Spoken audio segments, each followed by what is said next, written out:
بسم اللہ الرحمن الرحیم۔ السلام علیکم محترم ناظرین، آج کی اس ویڈیو میں ہم پیش کرنے جا رہے ہیں ایک ایسا واقعہ جسے سن کر آپ حیرت میں پڑ جائیں گے۔ محترم ناظرین، فرات میں ایک کافروں کا گاؤں تھا جہاں پر تمام لوگ غیر مسلم تھے، اللہ تعالیٰ کی وحدانیت کو پہچانتے ہی نہیں تھے، اور اللہ تعالیٰ جب کسی پر اپنی کرم نوازی کرنے والا ہوتا ہے تو وہاں پر اپنے نیک بندوں کو بھیج دیتا ہے۔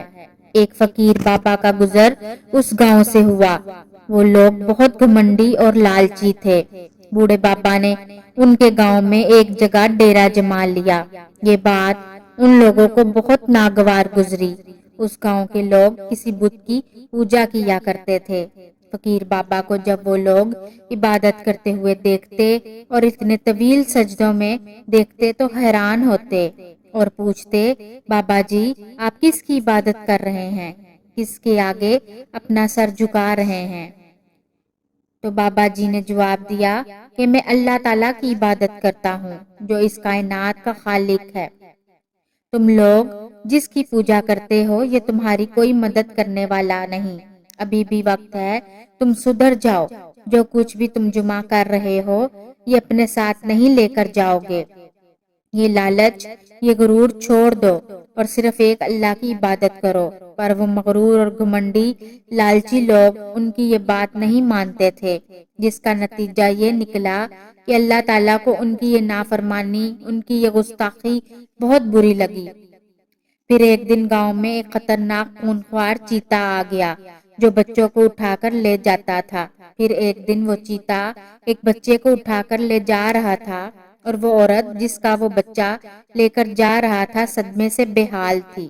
کوئی تو میری مدد کرو، بچے کو بچاؤ۔ اور عورت اپنے بت کے سامنے جھک گئی اور کہنے لگی، اے ہمارے خدا ہماری مدد فرما، ہمارے بچے کو تو بچا لے۔ فقیر بابا نے جب اس کی یہ درد بھری آواز سنی تو اس کے پاس چلتے ہوئے آئے اور کہا، کیا ماجرا ہے؟ تو سب لوگ کہنے لگے، بابا جی اس عورت کے بچے کو وہ چیتا اٹھا کر لے گیا ہے، ہم کیا کریں، ہم بہت پریشان ہیں۔ تو بابا جی کہنے لگے، میں جا کر اس بچے کو بچا کر لاتا ہوں۔ لوگ ان کو دیکھ کر ہنسنے لگے اور کہنے لگے، اس عمر میں اور ایسی حالت میں جائیں گے، وہ بھی اتنے خونخوار اور خطرناک چیتے سے لڑنے؟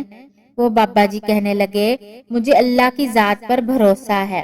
وہ اس بچے کی ماں کہنے لگی، اگر آپ میرے بچے کو اس چیتے سے بچا کر لے آئے تو میں اسلام قبول کر لوں گی اور اسلام کے بتائے ہوئے رستے پر چلوں گی۔ فقیر بابا چلتے ہوئے اس جگہ پر گئے جہاں وہ چیتا گیا تھا۔ وہ چیتا ایک غار میں چھپ کر بیٹھا ہوا تھا۔ اب تک اس چیتے نے اس بچے کو نہیں کھایا تھا۔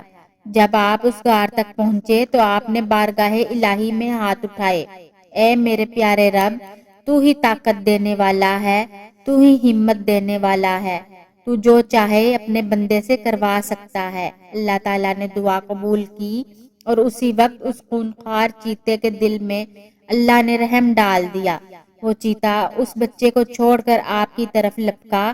جیسے ہی اس نے آپ پر حملہ کیا، یعنی وہ آپ پر جھپٹا، تو آپ کی ایسی نظر اس پر پڑی، وہ آپ کو نقصان کیا پہنچاتا، وہ آپ کے قدموں سے لپٹ گیا، پھر ہمیشہ کے لیے آپ کا غلام بن گیا۔ لوگ سمجھ رہے تھے کہ بابا اب اس جنگل سے واپس نہیں آئیں گے، اور اس عورت کا رو رو کر برا حال تھا، مگر حیرانگی سے کیا دیکھتے ہیں، اس کا بچہ بھی سلامت اور وہ فقیر بابا بھی صحیح سلامت، اور وہ چیتا عاجزی کے ساتھ اس فقیر بابا کے ساتھ چلتا ہوا آ رہا تھا۔ لوگ حیران اور پریشان ہو کر آپ سے سوال کرنے لگے، بابا جی آپ کے اندر اتنی طاقت کیسے آ گئی؟ آپ نے اس چیتے سے جنگ لڑی؟ فقیر بابا کہنے لگے کہ ہمیں جنگ لڑنے کی ضرورت ہی نہیں پڑی، چیتے کے دل میں اللہ رب العزت نے ہمارے لیے محبت ڈال دی تھی۔ اللہ جب چاہے جو چاہے اپنے ولیوں فقیروں سے کرامات کروا سکتا ہے۔ یہی ہوا، پھر وہ چیتا آپ کا مرید بن گیا اور پھر آپ کی خدمت گزاری میں لگ گیا اور ہمیشہ آپ کے ساتھ رہا۔ لوگوں نے جب یہ دیکھا اور کہا، بابا ہم مسلمان ہونا چاہتے ہیں، اور صرف ایک فرد یہاں پر مسلمان نہیں ہوگا بلکہ پورا گاؤں آپ کے ہاتھ پر اسلام قبول کرے گا۔ اس طرح اس گاؤں کے تمام لوگ اسلام لے آئے۔ اللہ رب الکریم نے ان گاؤں والوں کو یہ انعام دیا کہ ان کی 7 نسلیں مالا مال ہو گئیں، ہر کوئی خوشحال ہو گیا۔ وہ سب لوگ اللہ پاک کی عبادت کرنے لگے اور اس بابا فقیر کے بتائے ہوئے رستے پر چلنے لگے۔ سبحان اللہ۔